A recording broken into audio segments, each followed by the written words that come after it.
My grandma would never let me call her just that. Grandma. No.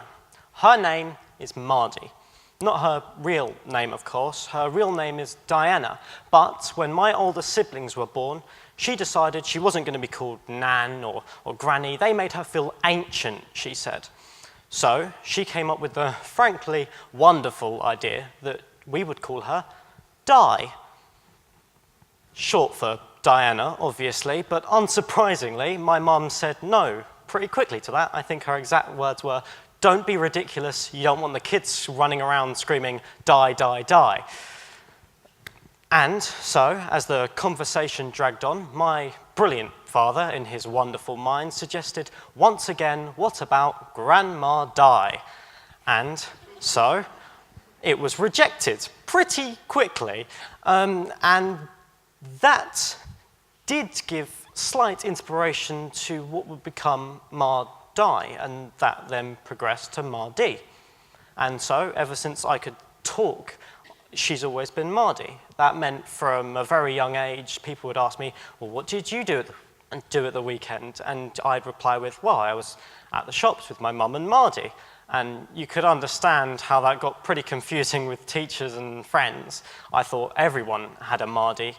Apparently, I was wrong.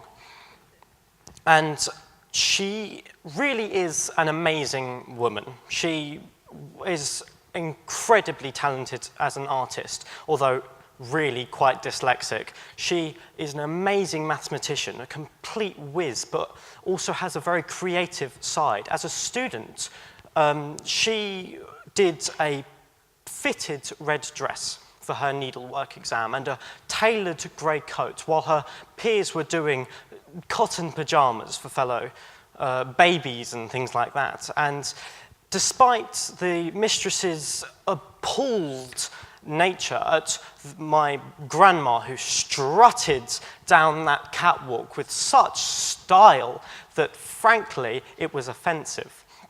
And now she tells me how proud she is of me, how that I'm a tall young lad who's growing and going places in the world, and she says it a lot, like a bit too much if you ask me. And it's a shame, because that's what dementia does to you.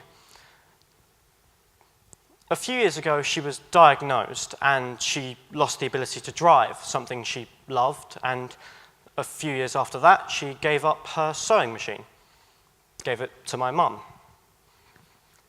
She forgets to eat. She forgets that she's already called me handsome and tall 3 times already, but no matter what dementia does to her, I will always have my memories of her, and I love her to bits.